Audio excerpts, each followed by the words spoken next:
Welcome to another episode of Erik Wait Whiskey Studies, and in this video I'm going to talk about the history of Lagavulin Distillery and do a review of the Lagavulin 16-year-old Islay single malt Scotch whiskey.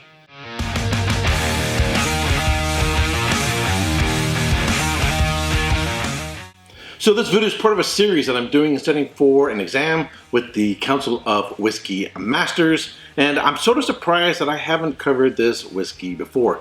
I have the 8-year-old, the 11-year-old, the 12, a bottle of the Lagavulin Jazz from 2018, a Lagavulin Official Edition from 2018, and a special Distiller's Edition that I picked up when I visited the distillery in 2018.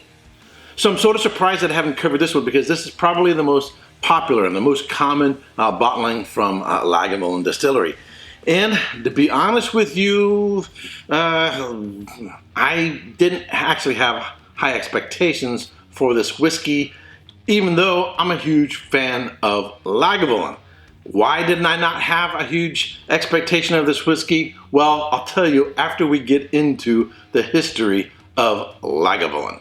Lagavulin Distillery is located in the village of Lagavulin on the south end of the island of Islay, Scotland, neighboring Laphroaig and Ardbeg distilleries. Up to 10 illicit stills were operating in the area of Lagavulin as far back as 1742.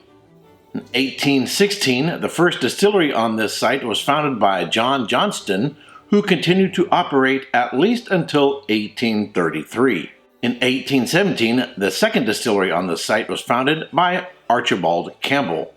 From 1821 to 1822, Archibald Campbell and Company operated the distillery, and then Archibald Campbell withdrew. From 1825 to 1834, John Johnston occupied both distilleries. In 1836, John Johnston died, and the two distilleries were merged to form Lagavulin Distillery under the ownership of Alexander Graham, a wine merchant from Glasgow. In 1861, James Logan Mackey became a partner in the distillery. In 1867, James Logan Mackey and Company became the owner and refurbished the distillery. In 1890, James L. Mackey and Company changed its name to Mackey and Company. Peter Mackey launched Whitehorse and uses Lagavulin in the blend. In 1908, Peter Mackey used two old buildings on site to create a small distillery named Malt Mill Distillery. In 1924, Sir Peter Mackey died and Mackey and Company was reconstructed as Whitehorse Distillers Limited. In 1927, Whitehorse Distillers joined Distillers Company Limited, or DCL. In 1930, ownership of the distillery was transferred to Scottish Malt Distillers Limited. In 1952, an explosive fire broke out and damaged the distillery. In 1960, the original distillery, built in 1908, was closed down to make room for a larger stillhouse for the main distillery. In 1962, the Malt Mill Distillery was closed, and today it houses the Lagavulin Visitor Center. In 1974, the floor maltings were closed, and malt was then purchased from Port Ellen. In 1988, the Lagavulin 16-year-old became one of the 6 classic malts.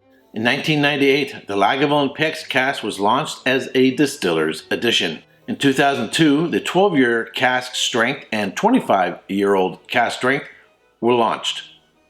In 2006, the Lagavulin 30-year-old was released. In 2007, the Lagavulin 21-year-old from 1985 was released, and the 6th edition of the 12-year-old was released. In 2016, the Lagavulin 8-year-old was released. In 2018, the Lagavulin 18-year-old Official Edition was released. And in 2019, Lagavulin 9-year-old House of Lannister in the Game of Thrones series was released. The Lagavulin 16-year-old Islay single malt Scotch whiskey is bottled at 43% alcohol by volume and sells for anywhere between $78 and $99 here in the United States. So since the 16-year-old is a flagship, it's the one that most people tend to talk about, I'm kind of surprised, that I hadn't already reviewed it. And to be honest with you, when I was looking at the bottling of it and particularly comparing it to, say, the 12-year-old, I had low expectations. Why is that? Because of the low ABV of 43%. and because it doesn't indicate anything in here about being non-chill filtered or not having any added coloring.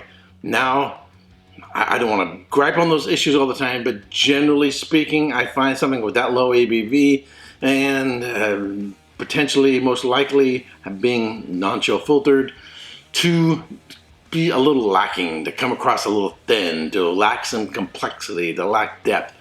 So, as I've been getting into this whiskey, I'm now about halfway through it, through this bottle, I've been quite surprised at how much I like this whiskey. As you would expect, being a peated whiskey, it is a heavily peated whiskey. If you're new to peated whiskeys, this is really going to come across as quite the whopper. However, if you are accustomed to Laphroaig or Ardbeg, the neighboring distilleries, in comparison to those distilleries, the peat and the smoke is a lot more integrated. It's not quite as upfront. You do get some nice fruit notes up front. So I get like grilled peaches, grilled pears. It does have a little bit of the oceanic character, a little bit of saltiness. There's a little bit of a peanut butter character there. That was another thing that sort of surprised me about this whiskey. So it reminds me of a little bit of like a Snickers bar. We got nougat and peanuts and wrapped in chocolate and a little bit of caramel on the inside. Some vanilla, just a hint of spice, and definitely some salty sea breeze on the palate. On the palate, the nose is confirmed. I love the development of this whiskey. It starts off sweetness up front. The smoke is there, but it's well interwoven. Even from a neck pour, it was really well interwoven into the whiskey. So you didn't have to fight to get anything beyond smoke. So it's got that nice balance going on there. But the mid palate, I get a little bit of this nuttiness, a little bit of this saltiness. I get those caramels, that Snickers bar chocolate character on the mid palate.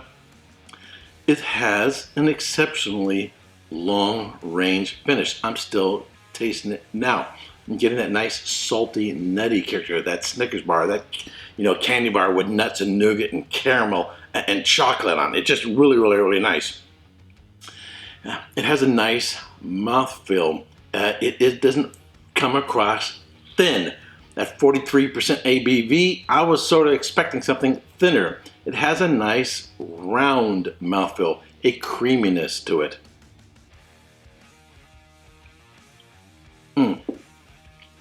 I really like this.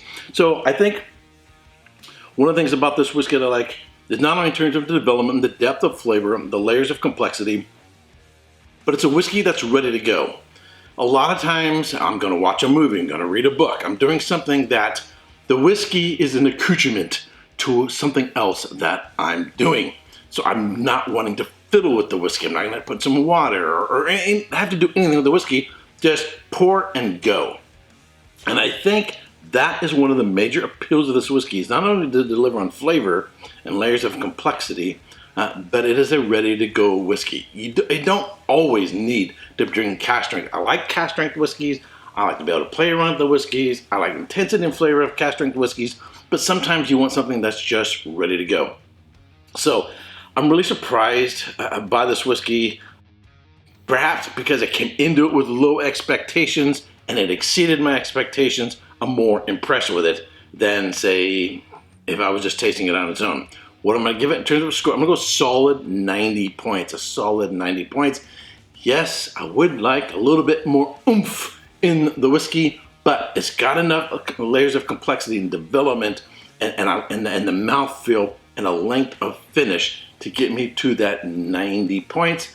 To go higher than 90, it would need a little bit more oomph, a little bit more power to it. So, highly recommend it. If you are new to peated whiskeys and you want something that's not going to assail your palate, and yet it's going to have the depth and character of, say, standard or stereotypical Islay peated whiskey, this is a good place to start. Really, really nice whiskey, and still in my neighborhood, available for under $100.